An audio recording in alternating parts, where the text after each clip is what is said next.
네, 이번 시간은 뉴스엔 파워 인터뷰 코너입니다. 하노이 북미 정상회담 결렬 이후에 남북 시계는 멈춘 상황인데요. 이에 따라서 민주당 꽉 막힌 남북 관계를 풀고 남북 정상이 합의한 철도 연결 이행을 위해서 남북 고속철도 추진 특위를 설치하기로 의결을 했습니다. 남과 북의 철길을 하나로 잇기 위한 이번 특위가 멈춰선 한반도 평화열차를 다시 출발시킬 수 있을지 오늘은 더불어민주당의 남북 고속철도 추진 특위위원장이신 민주당의 양기대 의원과 함께 이야기를 나눠보도록 하겠습니다. 양 의원님 안녕하십니까? 안녕하세요. 네, 어서 새해 복 많이 받으십시오. 네, 새해 복 많이 받으십시오. 감사합니다. 네. 남북관계 개선 의지가 강한 이제 이낙연 대표지 않습니까? 특별 지시로 여당 안에서 남북 고속철도 추진 특위를 설치하기로 의결을 했는데요.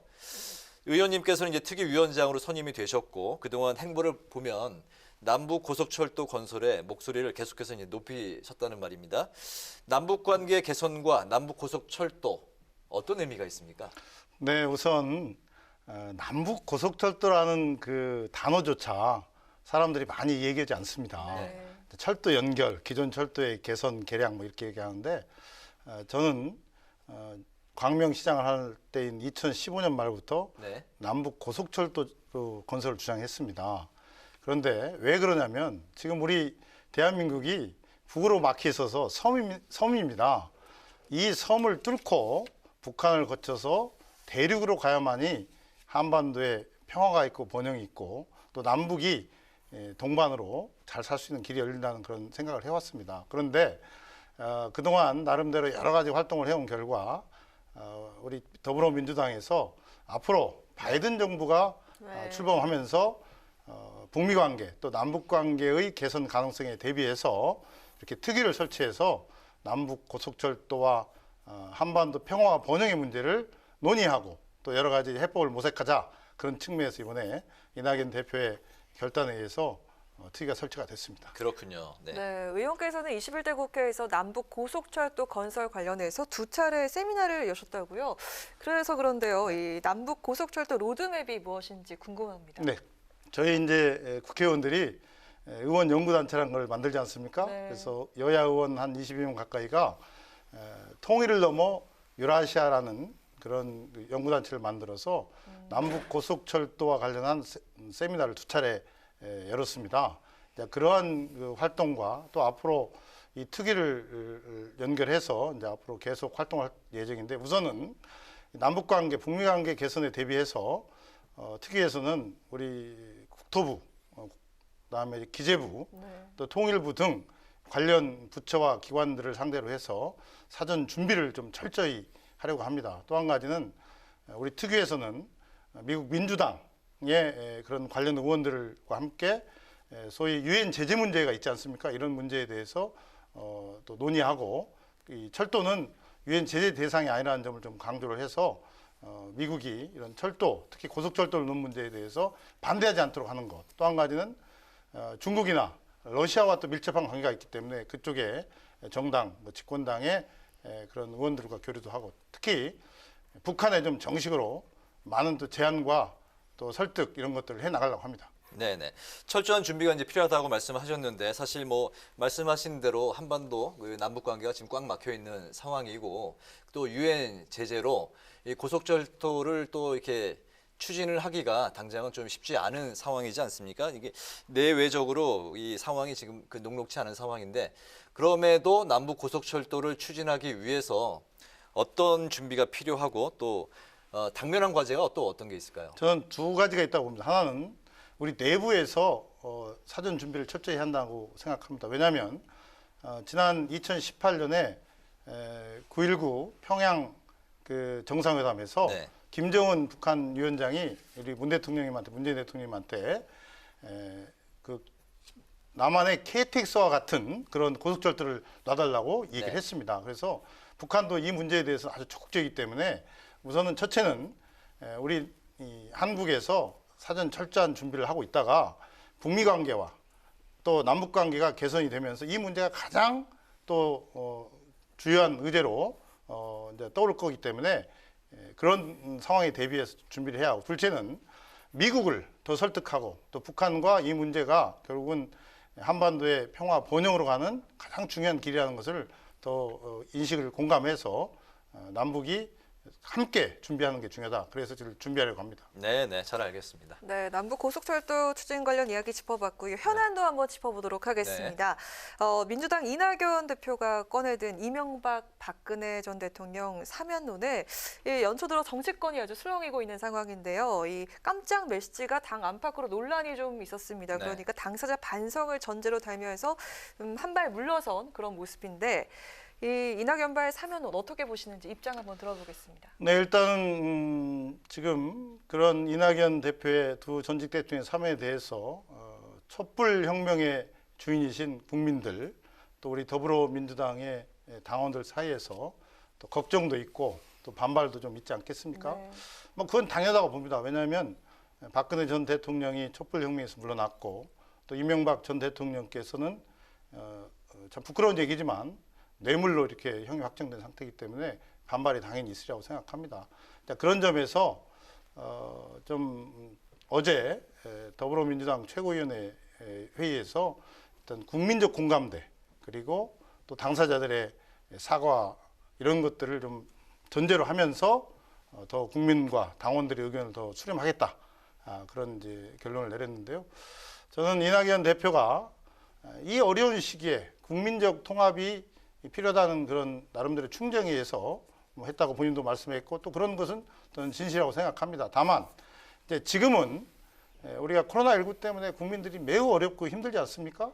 그러한 것을 극복하기 위해서 여러 가지 방안이 있다고 보는데 그중에 하나가 여야가 지금 극심하게 대립하고 갈등이 있는데 이런 것들을 극복하는 것이 또 한 가지 우리 코로나19를 극복하고 국민들한테 희망을 준다는 점에서는 저는 뭐 나름대로 충정은 있지만 그러나 국민적 그런 공감대 또 당원들의 또 여러 가지 의견을 수렴하는 거 이런 것이 먼저 선행이 돼야 한다고 저는 생각하고 있습니다. 저희가 그 전화 인터뷰로 좀 전에 국민의힘 그 대변인 그 인터뷰도 했습니다만 그 사면론과 관련해서 국민의힘에서는 사과, 전직 대통령들의 사과는 말도 안 된다. 이거는 야권을 분열시키려는 그 전략이다. 뭐 이런 이야기까지 지금 나오고 있는데 이 부분에 대해서는 또 어떻게 생각하십니까? 그것은요, 국민의힘이 너무 좀 역시 국민의힘이다 할 말을 정도 너무 모든 것을 정략적으로 보는 게 아닌가. 또 왜냐하면 그래도 여당 대표고 한나라의 정치 지도자가 이런 문제를 꺼낼 때에는 굉장히 진실된 의미 있게 저는 했다고 생각합니다. 그래서 아직은 이 문제는 결국은 사면권자인 대통령의 결단의 문제이기 때문에 지금은 이제 여론을 수렴하고 국민적 공감대를 형성해 가는 게 1번이고 어떤 자꾸 이것 때문에 서로 뭐 갈등이 생기고 또 국민적 분열을 더 조장하고 이런 일들은 없어야 한다는 생각을 하고 있고요. 오로지 여야가 지금은 코로나19 극복하고 국민의 민생 회복하는데 더 힘을 합쳐야 한다 그 생각을 하고 있습니다. 네, 야당은 지금 이제 국민의힘은 특히 이 사면론에 대해서 대통령의 결단을 이제 촉구하고 있는데 이 부분은 또 어떻게 뭐라고 그러니까 말씀하십니까? 이제 14일 날 네. 박근혜 전 대통령의 대법원 제 상고심 이제 결정이 나지 않습니까? 네네, 그 14일이요? 14일 날 네네. 지금 예정이 돼 있는데 이제 그러한 결론이 나면 일단 사법적인 절차는 마무리되는 거 아니겠습니까? 네네. 그럴 때 이번에 그런 제기된 두 전직 대통령의 사면 문제에 대해서 대통령께서 충분히 숙고하셔가지고 최종 결정을 내리지 않겠습니까? 그러한 과정 속에서 너무 갑론을박하면서 사면에 대해서 아전인수적으로 자꾸 해석하는 것은 좋지 않다고 생각합니다. 이제 그런 것들 좀 차분하게 국민 공감대 지켜보면서 대통령의 결정을 기다리는 게 좋지 않을까 그런 생각합니다. 네, 알겠습니다. 네, 또 문 대통령의 새 전국 구상에 이목이 쏠리고 있습니다. 조만간 증폭 개각에 나설 것으로 보이는데요. 이번 인적 쇄신 카드 어떻게 평가하시는지 궁금하고요. 이게 여당의 분위기 쇄신으로도 이어질 수 있을까요?